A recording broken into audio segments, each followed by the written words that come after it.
Channel को subscribe करें और बेल आइकन को दबाना ना भूलें। हाँ, उनके यहाँ एक कमरा।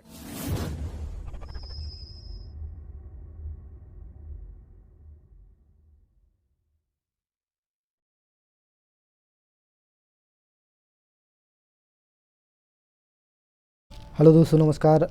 आपके अपने यूट्यूब चैनल मनी मस्ती पर आपका बहुत बहुत स्वागत है। दोस्तों, आज की वीडियो में हम टाटा मोटर्स के बारे में चर्चा करेंगे।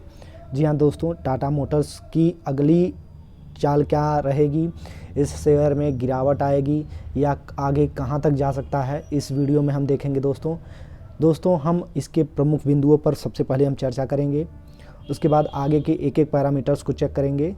अगर आपने हमारे चैनल को सब्सक्राइब नहीं किया, सब्सक्राइब कर लीजिए, साथ ही बेल आइकन को भी दबा दीजिए ताकि लेटेस्ट वीडियोस की नोटिफिकेशन आपको सबसे पहले मिले। चलिए दोस्तों, वीडियो को शुरू करते हैं और सबसे पहले पॉइंट पर आते हैं, जहां टाटा मोटर्स का एल्ट्रोज का सेल्स 50,000 माइलस्टोन हो गया है। दोस्तों, ये एक पहला खबर है टाटा मोटर्स के लिए। चलिए आगे बढ़ते हैं दोस्तों। जी हाँ दोस्तों, दूसरी इम्पॉर्टेंट खबर इसके साथ है, Tata Safari launch event to begin in few hours. जी हाँ दोस्तों, टाटा सफारी का लाइव अपडेट्स, प्राइस और बाकी की सारी चीज़ें आज अपडेट हो रही हैं, तो ये भी एक टाटा मोटर्स के लिए पॉजिटिव पॉइंट है। दोस्तों हम अब सीधे चलते हैं पिछले कारोबार पर टाटा मोटर्स के। दोस्तों अब हम आ गए हैं एनएससी की साइट पर, जहां पर टाटा मोटर्स लिमिटेड को हमने लगा दिया है, जहां पर आप देख रहे हो प्रीवियस क्लोज 278 की रही है। 3% से अधिक की गिरावट इसमें दर्ज की गई है। ओपन यह 296 का था, हाई 299 का था, लो 277 का बना और क्लोजिंग प्राइस आप एनएससी की देख रहे हो दोस्तों। इसके अलावा हम डिलीवरी की बात कर लें दोस्तों, तो डिलीवरी की अगर हम पोजीशंस देखेंगे तो आपके सामने डिलीवरी की पोजीशंस है दोस्तों। जी हाँ दोस्तों, परसेंटेज की अगर हम बात करें तो सिर्फ 5.6% या 5.79% की डिलीवरी उठी है दोस्तों। अगर यह क्वांटिटी की हम बात करें तो 95,12,206 की डिलीवरी उठी है दोस्तों। इसके अलावा क्वांटिटी जो ट्रेड की गई है दोस्तों, 1,64,00,000 क्वांटिटी ट्रेडेड हुई है दोस्तों। जी हाँ दोस्तों, ये था पिछला कारोबार टाटा मोटर्स के बारे में। चलिए हम अब कुछ और पैरामीटर्स की बात। दोस्तों अब हम टाटा मोटर्स का रिटर्न एनालिसिस एक बार चेक कर लेते हैं, जहां हम स्टॉक का रिटर्न वन डे के पैरामीटर पे अगर हम बात करें तो -3.58 का रहा है, जबकि अगर हम सेंसेक्स की बात करते हैं तो 1.09% की गिरावट सेंसेक्स में दर्ज की गई है। एक वीक की बात करें दोस्तों, 13% की बढ़ोतरी है, जबकि सेंसेक्स में 0.45% की गिरावट है दोस्तों। जबकि हम अगर एक मंथ की बात करें तो लगभग 58.64। इसके अलावा आपका सेंसेक्स में अगर हम बात करें तो 2.93% की बढ़ोतरी दर्ज की गई है दोस्तों। अगर 3 मंथ्स की बात करें तो लगभग यह 100 गुने से ऊपर का आंकड़ा दिखाई पड़ता है दोस्तों। अगर हम 6 मंथ्स की बात करें दोस्तों तो यह 168.96% का बढ़ोतरी दर्ज की गई है, जबकि सेंसेक्स में मात्र 26% की बढ़ोतरी दर्ज की गई है दोस्तों। ईयर टिल डेट की बात करें दोस्तों तो 51.91% की बढ़ोतरी दर्ज की गई है, जबकि सेंसेक्स में 1.25% की बढ़ोतरी दर्ज की गई है।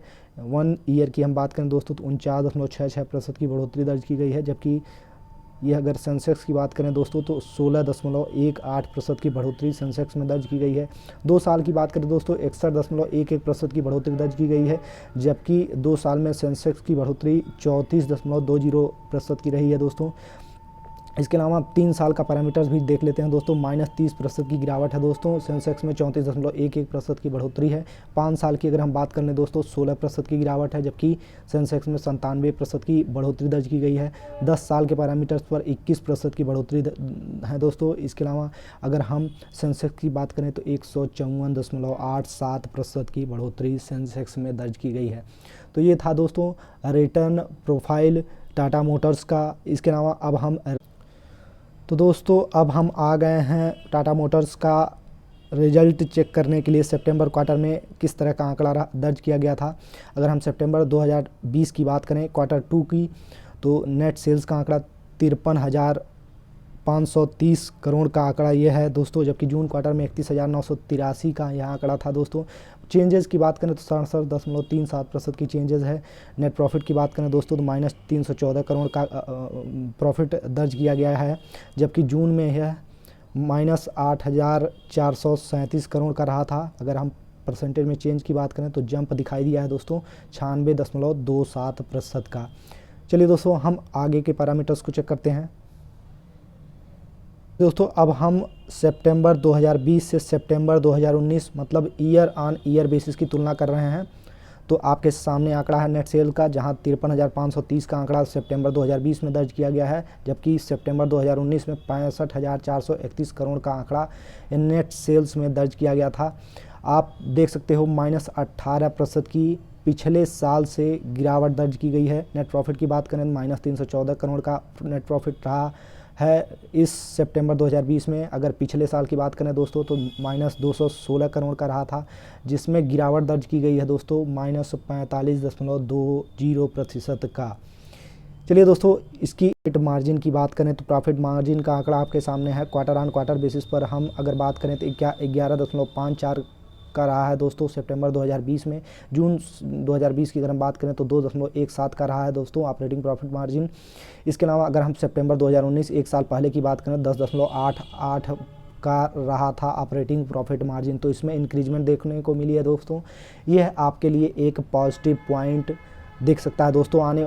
यह दिखाता है दोस्तों कि आने वाले समय के रिजल्ट्स भी काफ़ी अच्छे हो सकते हैं टाटा मोटर्स के लिए, इसीलिए इस स्टॉक में काफ़ी उछाल देखने को मिल रहा है दोस्तों। चलिए दोस्तों अब हम सीधे चलते हैं टाटा मोटर्स के चार्ट पर, उसका देखते हैं कि आगे का टारगेट क्या होगा या कहां तक उसमें गिरावट अभी आ सकती है। हम आ गए हैं टाटा मोटर्स के चार्ट पर। मैंने 1 डे का टाइम फ्रेम लगाया है दोस्तों। अगर मैं आपको दिखा सकूं, निश्चित रूप से मैंने 1 डे का चार्ट लगाया, जहां आप देख सकते हो 279 की करंट क्लोजिंग रही है दोस्तों। अगर हम 200 EMA की बात करें तो 156 पर आता है दोस्तों।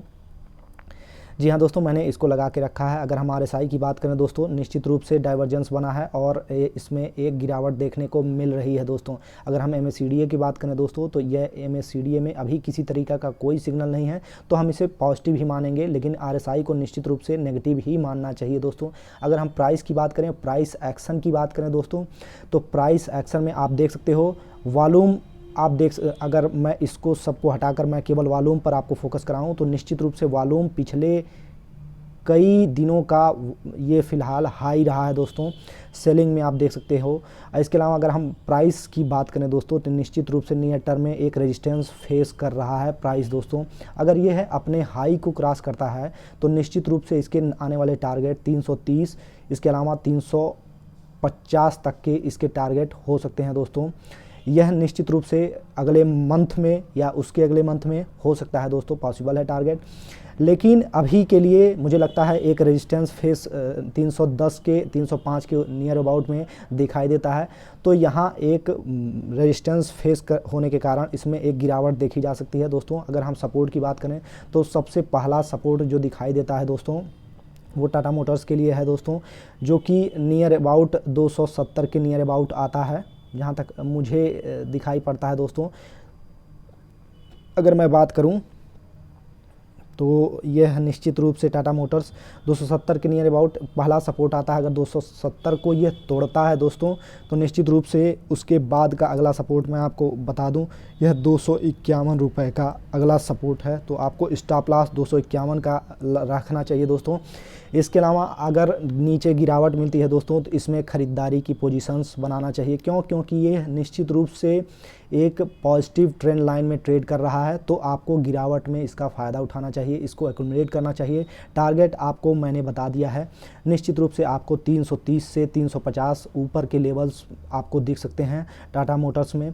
अगर मैं वीकली की बात करूं दोस्तों, वीकली चार्ट भी देखना ज़रूरी है। तो वीकली चार्ट अगर हम देखें दोस्तों तो निश्चित रूप से वीकली पर भी आपको दिखाई दे रहा है RSI ओवरसोल्ड जोन से रिवर्स हो रहा है दोस्तों, ओवरबॉट जोन से रिवर्स हो रहा है दोस्तों। इसके अलावा अगर हम प्राइस सेक्शन की भी बात करें तो प्राइस सेक्शन भी फेल होता हुआ दिखाई दे रहा है दोस्तों। निश्चित रूप से एक कंसोलिडेटेड फेज़ में जाता हुआ दिखाई दे रहा है दोस्तों। अगर इसमें करेक्शन होती है दोस्तों तो निश्चित रूप से आपको एक्यूमुलेट करना चाहिए, इसकी गिरावट से घबराना नहीं चाहिए। वॉल्यूम आपको दिखाते हैं कि निश्चित रूप से इसमें अब बुलिश मोमेंटम बन चुका है। अगर इसमें गिरावट होती है तो निश्चित रूप से आपको ख़रीदारी का मौका देखना चाहिए। जो पिछले कई वीक हैंड्स थे, हमको लगता है अब टाटा मोटर्स में निश्चित रूप से अपनी पोजीशंस को काटने की कोशिश करेंगे। तो आपको अपनी पोजीशंस बनाए रखनी है और साथ ही साथ इसकी गिरावट का फ़ायदा उठाकर टाटा मोटर्स में न्यू एंट्री पोजीशंस भी बनानी है दोस्तों। ये था दोस्तों टाटा मोटर्स पर मेरी राय। आप इसके अनुसार आप अपना पोजीशंस बनाए रख सकते हो, साथ ही साथ अपने टारगेट के लिए होल्ड कर सकते हो। अगर आपने फ्रेश पोजीशंस अभी बनाई है तो आप उस फ्रेश पोजीशंस के साथ बने रह सकते हो, कोई दिक्कत की बात नहीं। अगर आपका view short term to medium term या लॉन्ग टर्म के लिए है तो आपको निश्चित रूप से अच्छे लेवल्स टाटा मोटर्स में देखने को मिल सकते हैं। तो दोस्तों, अभी तक हमारे साथ बने रहने के लिए, हमारा वीडियो अंत तक देखने के लिए आपका बहुत बहुत धन्यवाद। जय हिंद।